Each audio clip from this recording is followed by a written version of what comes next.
let's talk about the master fader. So what I wanted to talk about today is kind of the default, what I tend to put as the default for plugins on my master fader. So this isn't what I do every single time, but it is what I've been tending to do lately. Okay, so first of all, I like to put an EQ on here. So I have my FabFilter EQ here. I really love FabFilter. They have a great deal for teachers and students as well. So I would look into that if you're a student or a teacher. But I tend to put an EQ first on my master fader here on my inserts.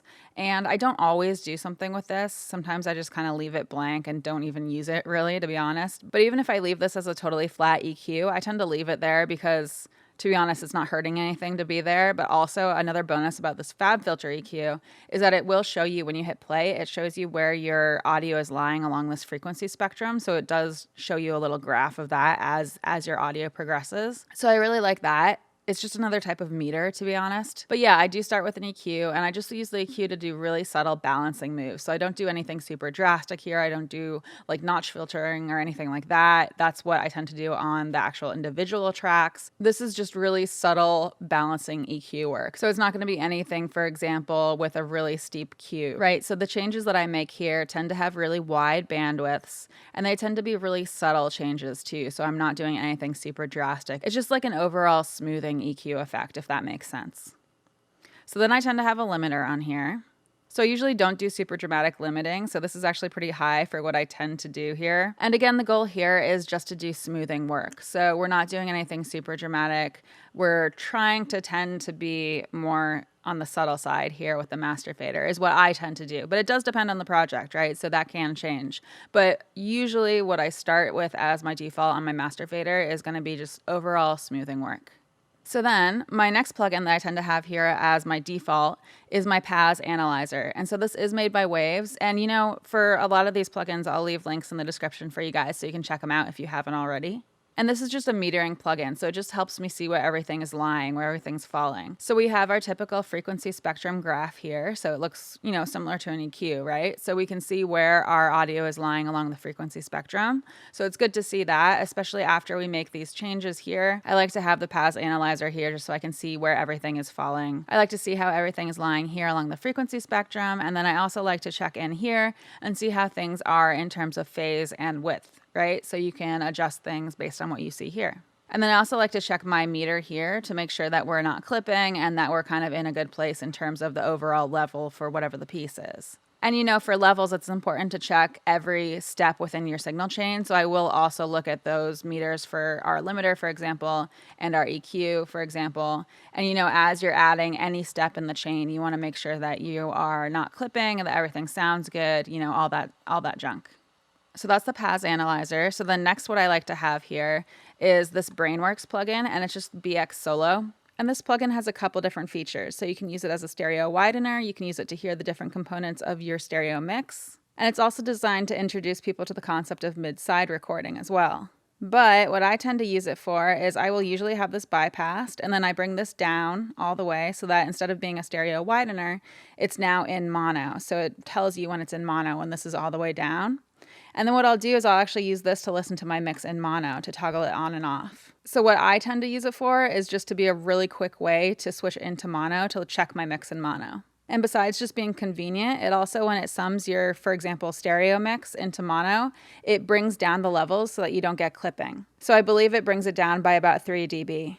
That's pretty much it for this plugin. I just use it as a quick and easy way to check my mix in mono. And it is a free plugin, so check out those links in the description below.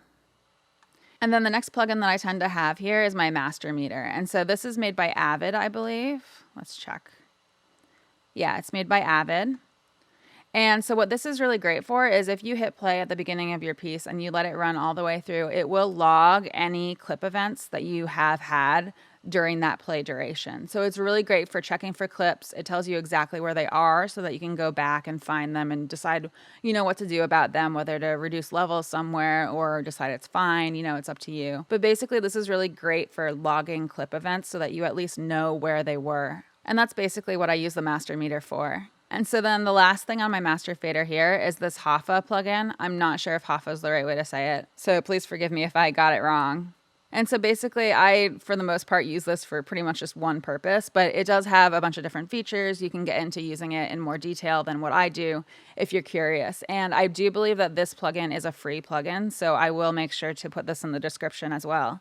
But basically, this plugin, what I use it for is you can put it into LUFS mode. So if you look down here, LUFS, so you can put it into LUFS mode, and that's just basically a different type of decibel metering. And so basically, when we talk about finishing and mastering things like, music and film, a lot of times we'll talk about the LUFS level for the overall piece. And so basically, it's kind of like getting an average decibel level. But basically, what it is it's designed to give you a number that represents the overall average perceived loudness that a human would actually hear when watching or listening to your piece. And so nowadays, a lot of times we talk about the LUFS level for like something like Spotify versus iTunes versus all these different digital stores. They do have different LUFS values that they will ask for. And they're all kind of within the same range, but they do have their own distinct requests that they will ask for. And, if your piece doesn't match that level, a lot of times they will then, more or less normalize your piece to whatever the level is that they request for their platform. So I just use this. So for example, if I'm working on a film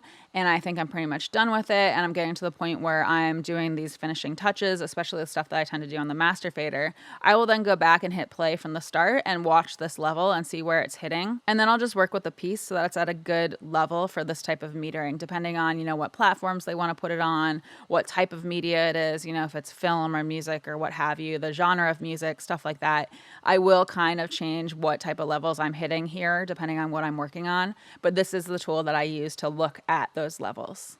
And again, it's a free plugin, so that's pretty cool. I'll put a link in the description for you guys. So that's it. That's just one example of the plugins that I tend to put on my master fader when I start a project, my default plugins that I tend to have on my master fader. And this does change over time. If you had asked me to do this video a year ago, these would have been slightly different plugins.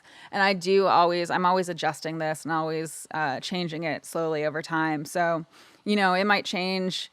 If it does change enough, maybe I'll do another video on it. But this is what I'm currently doing for the most part. So yeah, I hope you guys found some of this useful. If you like this video, as always, please hit the like button, comment, subscribe to my channel, hit the notification bell, watch some of my other YouTube videos after this. That really helps with the algorithm right now. And if you want to support my channel more directly, I do have a Patreon. So it's patreon.com/CatoNoise. And my patrons do get access to additional content. And I'm always working on adding more stuff for them there. And thank you so much to my patrons. You guys really do help keep this channel going. You'll notice that I don't have ads on this channel, so you guys really are keeping this channel going for real. So yeah, that's about it. I come out with new videos every Wednesday, and thank you for watching.